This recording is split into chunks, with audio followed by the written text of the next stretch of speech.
I mean, think about the plastic bag of premium potting soil sitting in your garage right now. It is quietly contributing to the destruction of an ancient global ecosystem. Yeah, it really is. And meanwhile, the dead pine needles just, lying discarded in your driveway might actually hold the secret to replacing chemical agriculture entirely. Right. It's wild. Well, We are looking at a biological landscape today that is incredibly wild, largely invisible, and interconnected in ways we're honestly only just beginning to map out. So, welcome to a brand new deep dive. glad to be here. Today's mission is this really fascinating blend of botany, climate science, and just practical DIY ingenuity. It is a remarkable intersection of disciplines for sure. We are tracking the work of two students, Kesser and Steen, who are navigating this nature and innovation class. Yeah. And their immediate project is figuring out how to successfully transplant these homegrown blueberry bushes. But the biological hurdles they have to overcome to get those bushes into the ground well, they touch on everything from plant genetics to global carbon sequestration. Exactly. So, whether you are actively planning a berry patch or you're just, curious about the hidden mechanics of the natural world, you are going to walk away from this deep dive looking at the dirt beneath your feet in a completely different way. Absolutely. Let's get into how Kesser and Steen actually acquired these plants. Because they didn't just, grab a handful of seeds and throw them in a pot. They completely bypassed the seed phase altogether. Which is the first major botanical decision they made. Because for anyone familiar with plant propagation, starting from seed is often just assumed to be the default, right? Yeah, you just plant a seed. That's what we're taught. Right, but with a complex fruiting shrub like a blueberry, seeds present these massive genetic hurdles. If you just take a seed from a fall berry and put it in soil, it will literally simply rot. Wow. Yeah, the seed is biochemically locked. It requires stratification and vernalization just to break dormancy. Okay, I see those two terms thrown around in advanced gardening forums constantly. But they're usually used incorrectly. I mean, they aren't the same mechanism at all. No, not at all. Stratification is, it's about breaking down the physical and chemical barriers of the seed coat, right? Yes. Like usually by keeping it in a moist medium like sand to degrade those germination-inhibiting hormones. Like of sialic acid. Exactly. While vernalization is entirely temperature dependent, it's an epigenetic switch. Right. The seed requires prolonged exposure to cold to trigger changes in its DNA methylation. It is essentially the seed's biological clock confirming that winter has passed and it is safe to metabolize stored energy without being killed by a hard freeze. Which makes sense from an evolutionary standpoint. Yeah, if you don't expose that hydrated seed to weeks of near-freezing temperatures, the genetic lock just remains closed. But beyond the sheer time investment of artificially simulating a winter, Kesser and Steen avoided seeds for a much more practical reason, which is genetic recombination. Every time a plant reproduces via seed, you are shuffling the genetic deck. The offspring could have a completely different growth habit, or lesser disease resistance, or produce berries that are incredibly sour compared to the parent plant. It is a total biological roll of the dice. And Kesser and Steen are operating on a timeline here. Steen actually specifically mentions wanting to taste fresh, organic blueberries before they end up in a retirement home. Which is fair. So growing from seeds is like playing the genetic lottery, but taking a cutting is basically like hitting copy-paste on your absolute favorite berry. That is the perfect way to phrase it. By taking a cutting, they are engaging in clonal propagation. They bypass the entire genetic lottery and secure an exact genetic replica of a proven, high-yielding parent plant. And the cellular mechanics of a cutting are just fascinating to me. You take a piece of stem and you force the undifferentiated cells in the cambium layer to suddenly organize into adventitious roots. Usually driven by a surge in auxin hormones, yeah. Right. It's essentially reprogramming the plant tissue on the fly. It is. And that same cambium layer is also why cuttings are frequently paired with grafting, which is highly relevant in commercial fruit production. You can take the cutting of your desired berry, the scion, or what the Danish source calls the edelis. The edelis, yeah. Right. And physically splice its vascular tissue into the root system of an entirely different plant, the rootstock or bronze stem. You fuse the two cambium layers together. Oh, wow. So you can pair a really delicate, high-yield fruiting top with a super rugged, disease-resistant root system. Exactly. You essentially engineer a chimera to get the best traits of both. Okay, so Kesser and Steen have their cloned cuttings, the auxin has done its job, they have viable root systems. But now they face this massive ecological roadblock, because blueberries belong to the Ericaceae family. the heather family, which means their roots require a highly acidic environment. Specifically a pH between 4.5 and 6, just to effectively absorb nutrients. Right. And this is where a simple backyard project completely collides with global ecology.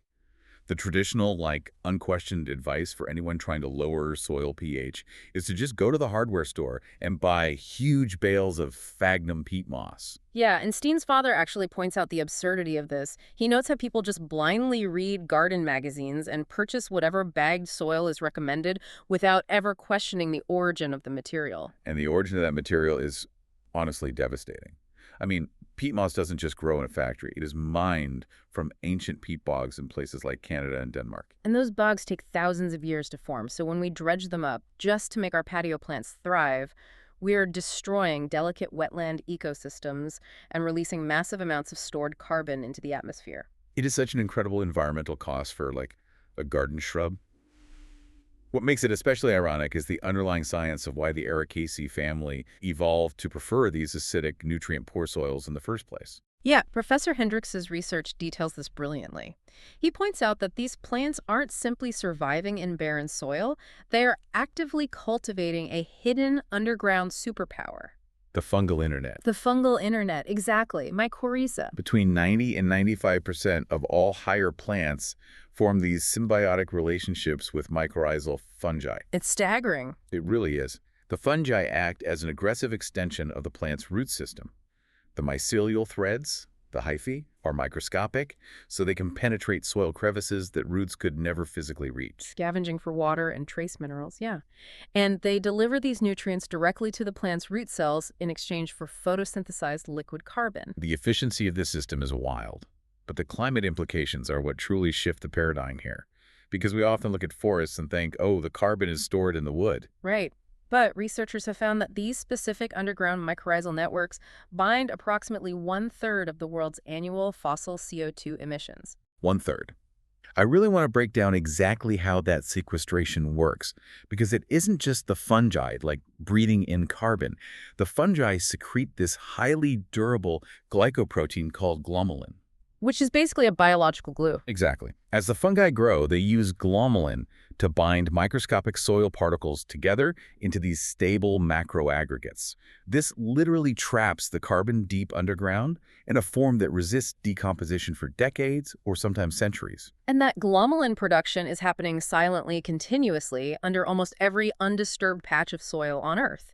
But beyond carbon, these networks are critical to our future food security. Oh, because of the phosphate, right? Yes, global reserves of amenable phosphate, which is the absolute backbone of modern artificial fertilizers, are projected to run out in 50 to 100 years. That's terrifying. It is. But mycorrhizal fungi possess the biochemical ability to secrete organic acids that literally dissolve solid rock phosphate, making it bioavailable to plants. They are quite literally mining nutrients out of stone. So if these microscopic fungal networks are sequestering 1/3 of our global emissions and synthesizing free fertilizer out of solid rock, our entire approach to agriculture seems completely backward. Oh, totally backward. We are constantly buying sterilized, bagged soil and violently rototilling our garden beds every single spring. We are systematically shredding the exact biological infrastructure that supports the plants. Every pass of a tiller severs billions of miles of delicate fungal hyphae.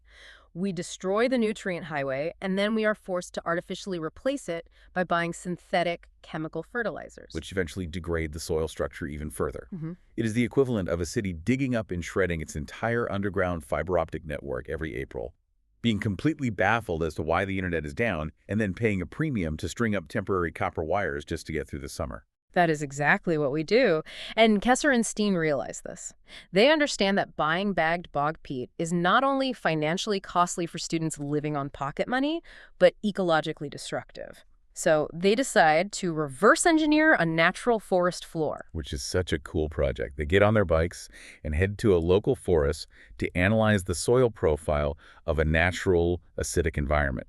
They're looking for what's called the moor layer. Right, because when you dig a cross-section of untouched forest floor, you don't find uniform dirt. You find distinct biochemical layers. Yeah, the top is fresh, uncomposed organic matter, right? Like fallen pine needles and leaves. Yes, and below that, the older material has been compressed and partially broken down into a dense peat layer. And below that is the dark, unmixed raw humus teeming with microbial life sitting right above the mineral soil. So they are essentially staring at the blueprint for perfect blueberry soil. To recreate this without destroying a bog, they consult a local nursery worker, the source calls him the man in the green shirt, who gives them a completely sustainable, zero-cost recipe. And the foundation of that recipe is just regular garden soil, but they have to amend it. Crucially, they amend it with fine gravel, specifically between 2 and 6 millimeters in size. Why gravel specifically? Because it's a structural component. Blueberries have highly sensitive root systems that will easily succumb to root rot if they're left in standing water. The gravel creates macropores in the soil structure. Oh, so it ensures rapid drainage. Rapid drainage, yes, and it allows high levels of oxygen to penetrate the root zone, which the mycorrhizal fungi absolutely require to survive. Okay, so you have the structure with the gravel, but you still need the acidity. To drop the pH, the recipe calls for mixing an organic matter that releases acids as it decomposes. Right. Lawn moss and beech leaves work, but the absolute premium ingredient here is spruce and pine needles. And pine needles are fascinating from a biochemical perspective. They have an extremely high carbon-to-nitrogen ratio and contain significant amounts of complex resins and waxes. Which means they break down very slowly. So they provide a slow, steady, multi-year release of organic acids into the soil profile. They drop the pH gently without shocking the plant's delicate root system. There's also this brilliant biological shortcut mentioned here. When you're gathering your base garden soil, don't dig it out of the middle of your turf lawn, which is probably buffered with calcium and highly alkaline. Right, you want to dig the soil from directly underneath an existing mature pine or fir tree. Exactly. The microbial life and the fungal spores present in that specific soil are already perfectly adapted to an acidic, low-nutrient environment. So you are basically inoculating your new pots with the exact microbes your blueberries need. Nature provides all the necessary components within its own local ecosystems. The real skill is just in recognizing the biochemical properties of the debris that's already around us. Which results in Steen spending his weekend at his Aunt Green's property, literally sweeping up fallen pine needles and leaves with a broom. Yeah, he is gathering the final component, which is the top dressing. By layering the fresh needles on the surface, they replicate that undisturbed moor layer they saw in the forest. Creating a continuous feed of acidic organic matter that will sustain the soil for years. It's brilliant. So they have effectively engineered this sustainable, highly complex soil biome.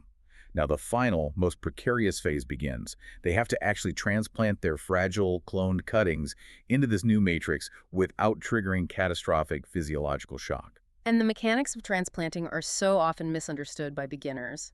The very first instruction is hydration. You cannot take a root ball out of a nursery pot and immediately bury it in the dirt. The entire root ball has to be submerged in a bucket of water until it is fully saturated. Right, because if you bypass hydration, you run into the physics of capillary action, right? Exactly. Most commercial nursery pots use a highly porous, soilless media. If that root ball is even slightly dry when you plant it into damp, heavier garden soil, the surrounding earth will actually wick moisture away from the plant's roots. Oh, wow. So the plant will desiccate and die while literally surrounded by moist dirt. Yes. Saturating the root ball first equalizes the osmotic pressure. That is such a crucial tip. And once it's hydrated, the digging technique is equally specific. You don't dig a deep pit. You create a relatively shallow depression. Because blueberry roots lack the fine microscopic root hairs that most other plants use to absorb water, they are entirely dependent on their mycorrhizal fungal partners. And those fungi require heavily oxygenated soil, which only really exists in the top few inches of the earth. Exactly. If you bury a blueberry plant deep in the mineral soil, you suffocate the fungus, and the plant essentially starves to death. So shallow planting is critical, as is spatial awareness. Mature blueberry bushes can reach anywhere from 0.5 meter to 1.5 meters in height and width. Yeah, you have to calculate the mature canopy size and space the plants accordingly, making sure you have the physical clearance to walk around them for the harvest later. Which brings us to the final step, once the plants are perfectly spaced and nestled into their shallow gravel and pine needle beds. The pruning. Ah, the painful step. It really is described as a physically painful moment for Kesser and Steen. I mean, after months of carefully cultivating these cuttings, nurturing every single new leaf, they have to take shears and aggressively cut the plant back. Yeah. Pruning a baby plant you've spent months growing feels like giving it a drastic haircut right before a big photo shoot. It's physically painful to watch, but it's absolutely necessary for the long-term glow-up. It is the ultimate test of horticultural discipline. Novice growers almost never prune a new transplant because they assume that removing foliage hurts the plant. But professional Canadian blueberry growers mandate this practice because they understand the root-to-shoot ratio. Right. When you transplant a cutting, you inevitably cause microscopic damage to the root system. The roots are in shock, but the large leafy canopy on top doesn't know that. The leaves just continue to transpire, demanding massive amounts of water and nutrients that the compromised roots simply cannot deliver.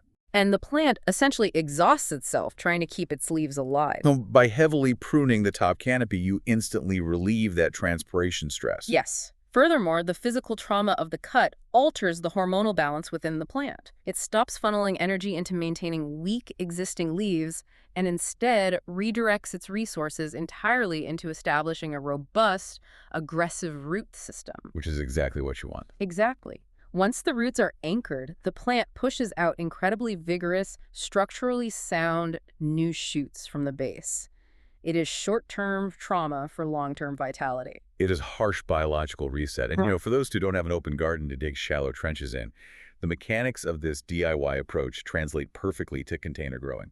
Blueberries make exceptional patio plants, provided you respect their environmental boundaries. The container must be substantial, though, at least 40 centimeters wide, to accommodate that shallow, spreading root structure. And it must have excessive drainage holes. You fill it with the same gravel, moss, and pine needle substrate we talked about. But the most critical variable in container growing is the water chemistry. Yes, you cannot use municipal tap water. Most city water is treated and contains high levels of dissolved calcium carbonates. Right. Every time you water your acidic container with tap water, you are adding tiny amounts of alkaline minerals.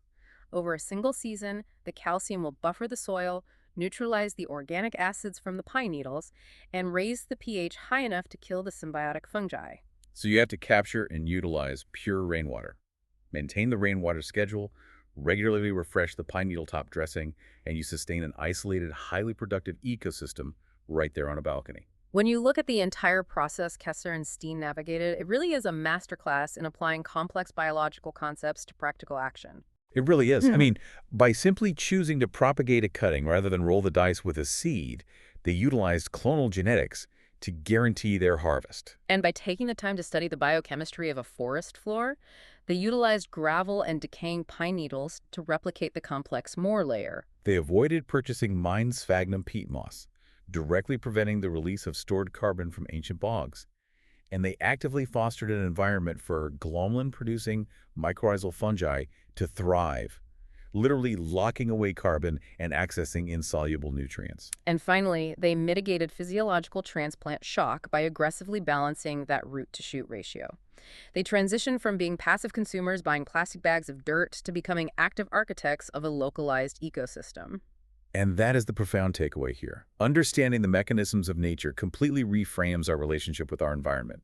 The simple act of planting a shrub is never just an isolated event. It is an interaction with millions of years of microbial evolution and global carbon cycles. Every handful of soil is a complex biological engine, provided we understand how it functions. Think about the implications of that. We just explored how the invisible fungal networks beneath a single species of berry bush are quietly managing a third of our fossil CO2 emissions and actively mining rock to feed plants. It makes you wonder what other deeply complex, invisible ecosystems are functioning right under our feet, holding the biological blueprints to solve our most pressing global crises if we only stop tearing up the soil long enough to let them work. I mean, think about the plastic bag of premium potting soil sitting in your garage right now. It is quietly contributing to the destruction of an ancient global ecosystem.